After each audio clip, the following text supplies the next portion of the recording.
नमस्कार दोस्तों, मैं हूँ रेलवे पॉइंट्समैन अंकुश। दोस्तों स्वागत है एक नए वीडियो में। आज की इस वीडियो में हम हमारी जो सीरीज चल रही है जिसमें हम रेलवे ग्रुप डी और रेलवे ग्रुप सी की सभी पोस्टों की डिटेल में जॉब प्रोफाइल के बारे में बात कर रहे हैं।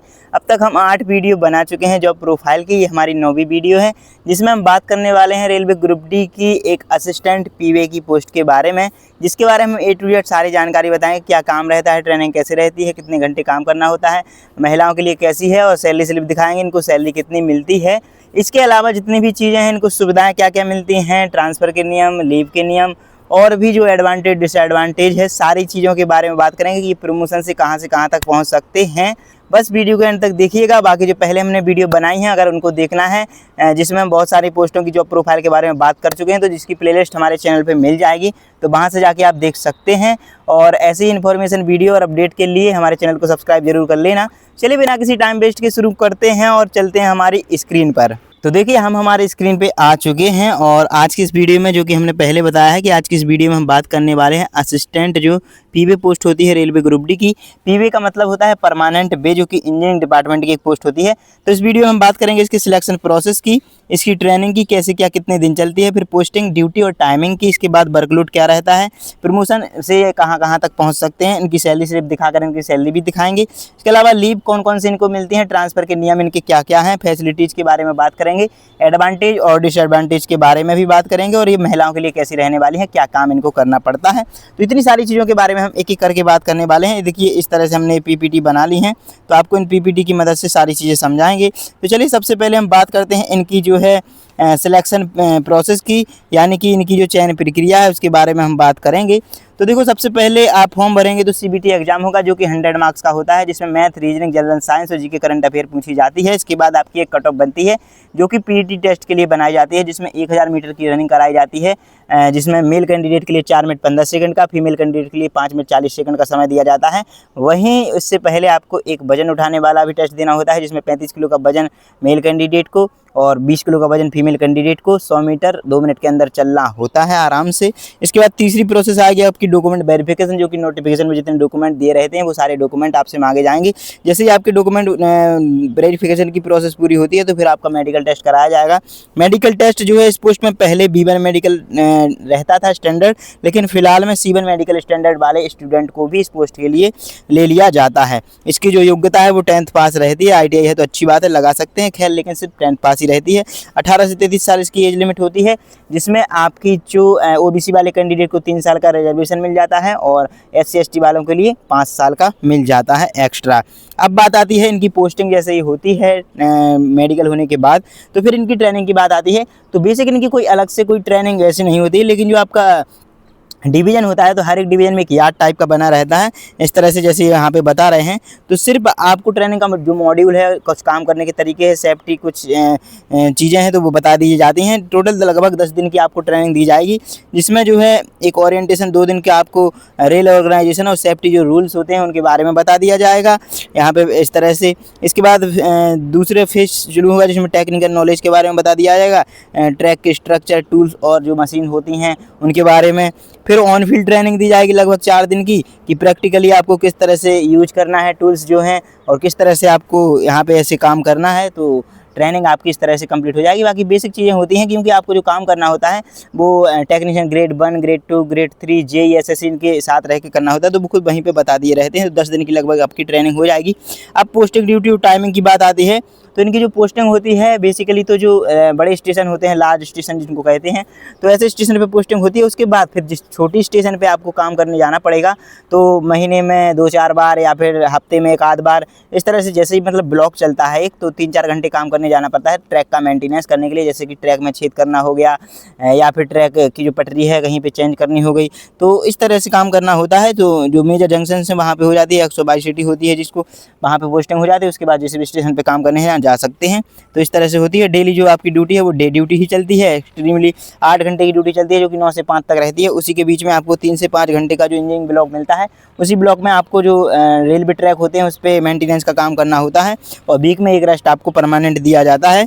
तो ये एक ऑफिशियल तरह से जो है नौकरी हो सकती है। बस आपको ऑफिस के अंदर नहीं बैठना है, बाकी फिक्स ड्यूटी है। नाइट ड्यूटी इसमें कम लगाई जाती है, वीकली रेस्ट मिलता ही है। लेकिन इसमें एक इमरजेंसी ड्यूटी का भी रहता है, जैसे ट्रैक में कोई दिक्कत अगर इमरजेंसी आ गई तो फिर इनको जाना पड़ सकता है किसी भी समय पे।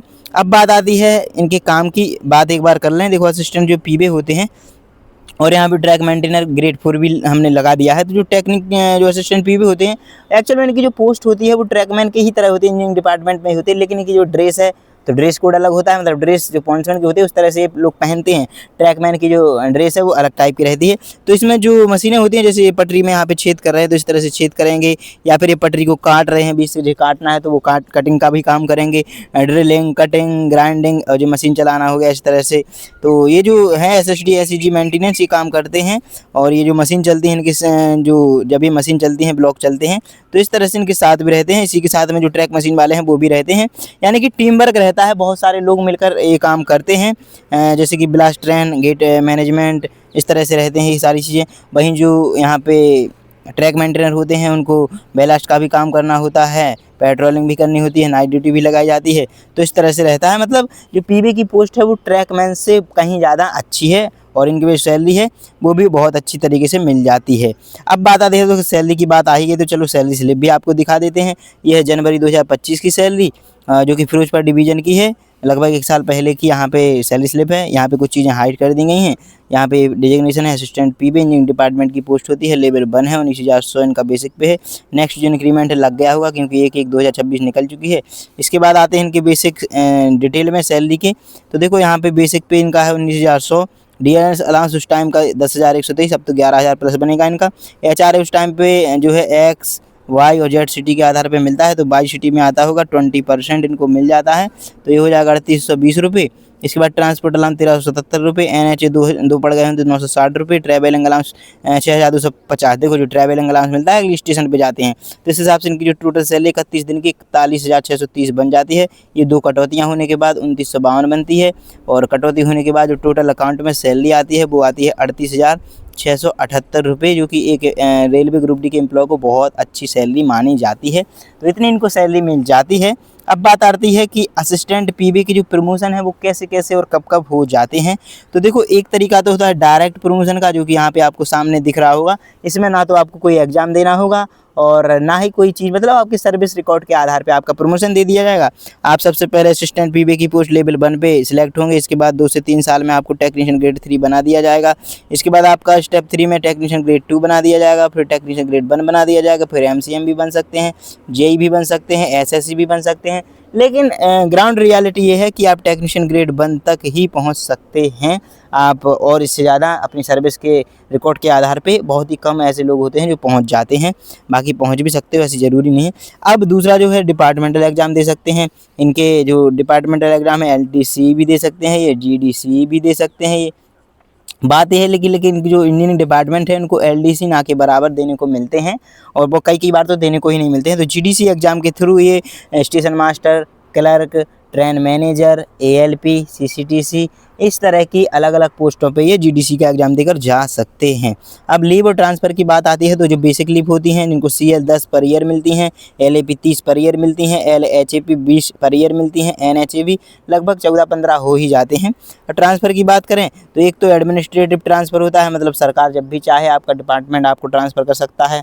इसके अलावा म्यूचुअल ट्रांसफ़र आप ले सकते हैं अगर आपको कहीं भी जाना है। स्पाउस ग्राउंड ट्रांसफ़र, अगर आपके पति या पत्नी की कहीं पर जॉब लगी उनके पास जाना है तो ग्राउंड ट्रांसफ़र भी ले सकते हैं।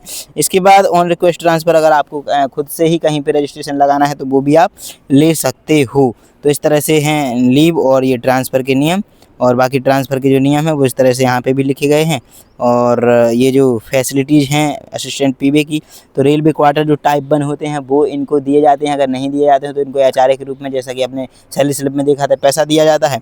मेडिकल की फैसिलिटीज़ इनको और इनकी फैमिली को दी जाती हैं। चाइल्ड एजुकेशन अलाउंस मिलता है जो कि क्लास 12 तक मिलता है, 2 बच्चों तक मैक्सिमम। रेलवे के पास दिए जाते हैं जिसमें ये नियम है 5 साल तक 1, 5 साल के बाद 3 मिल जाते हैं। इसके बाद बोनस भी दिवाली का दिया जाता है जो रेलवे के सभी एम्प्लॉय को दिया जाता है, 17,951 रुपये अभी के टाइम पे दिया जाता है। और ये बाकी जो फैसिलिटीज़ हैं बेसिक ये भी लिखी गई हैं। अब बात आती है कि इसके एडवांटेज और डिसएडवांटेज के बारे में। एडवांटेज में देखिए, एक तो सैलरी अच्छी खासी मिल जाती है, स्टडी के लिए टाइम भी आप अगर निकालना चाहे तो निकाल सकते हैं, और पोस्टिंग इनकी इधर से उधर होती है, मतलब कि आज इस स्टेशन पे जाना है तो कल उस स्टेशन पे जाना है, तो टीए के रूप में इसका पैसा ही मिलता है, तो जिस वजह से सैलरी अच्छी मिल जाती है। बाकी साथ में रह के काम करना होता है, तो अकेले रह के काम करेंगे नहीं तो बोर नहीं होंगे, बातें चलती रहती हैं, टेक्निकल वर्क रहता है और लेस वर्कलोड, मतलब फिजिकल एफर्ट बहुत ज़्यादा कम है, मशीनों के साथ आपको काम करना है, घर के पास आपको पोस्टिंग इसमें मिल सकती है, तो ये आपके एडवांटेज हैं। डिसएडवांटेज की बात करें तो टेक्निकल टूल्स को यूज करना है तो अच्छे से लर्निंग होनी चाहिए, क्योंकि ये रिस्की भी थोड़े बहुत होते हैं। इमरजेंसी ड्यूटी भी आपकी लगाई सकती है, चाहे नाइट हो, बरसात हो, सर्दी हो, गर्मी, कैसे भी समय पे आपकी ड्यूटी लगाई जा सकती है। और जो कपड़े हैं आपके काम करते समय गंदे भी हो सकते हैं, जो आपकी यूनिफॉर्म होती है, तो इस तरह की काम है जो कि एडवांटेज और डिसएडवांटेज हो गए। अब बात आती है कि अगर पीवे की पोस्ट पे फीमेल कैंडिडेट को रखा जाए, तो अगर मैं पर्सनली बताऊं तो देखो, अगर आपके लिए कोई और पोस्ट मिल रही है तो आप इस चीज़ को मतलब पीछे की तरफ रख सकते हैं, 10 पोस्ट के बाद अपनी प्रेफरेंस दे सकते हैं, क्योंकि ये उतनी अच्छी भी पोस्ट नहीं है। महिलाओं के लिए सबसे अच्छी जो पोस्ट होती है एसएनटी, असिस्टेंट ऑपरेशन और वर्कशॉप की पोस्टें सबसे बढ़िया रहती हैं, बाकी इनको आप बाद में रख सकते हैं। तो अगर मैं पर्सनली बताऊँ तो अगर आपके पास दूसरा ऑप्शन है तो ये पोस्ट बिल्कुल भी मत लेना, लेकिन इसमें सेफ्टी आपको देखने को मिल जाएगी, बस उस तरह की नहीं मिल पाएगी। डे ड्यूटी लगती है तो ये सही चीज़ है, पोस्टिंग घर के पास मिल जाएगी तो ये सही है। फिजिकल लेवल जो है ट्रैक मेंटेनर ग्रेड 4 से तो थोड़ी ये अच्छी ही पोस्ट रहने वाली है। तो बाकी कहने के लिए तो देखो वेरी गुड जॉब है ही, लेकिन महिलाओं के लिए मेरे हिसाब से अगर है उनके पास तो दूसरी पोस्ट पे जाना चाहिए। तो दोस्तों ये थी असिस्टेंट पीवे की पोस्ट की जॉब प्रोफाइल। इसमें हमने ए टू जेड सारी चीज़ें कवर कर ली हैं और उम्मीद है कि अब असिस्टेंट पीवे की पोस्ट को लेकर आपके सारे डाउट क्लियर हो गए होंगे। अगर आपका फिर भी कोई डाउट बचा है तो कमेंट सेक्शन खुला हुआ है, वहाँ पे आप बेझिझक अपने सवाल लिख सकते हैं। तो दोस्तों अगर वीडियो पसंद आई हो तो वीडियो को लाइक करके अपने सभी दोस्तों के साथ शेयर कर देना, और अगर चैनल को सब्सक्राइब नहीं किया है तो सब्सक्राइब करके बेल आइकन भी प्रेस कर लेना, जिससे कि इंपॉर्टेंट अपडेट आपको आने वाली सारी वीडियोज़ के नोटिफिकेशन मिलते रहें। चलिए फिर मिलेंगे अगली वीडियो में, तब तक के लिए नमस्कार, धन्यवाद।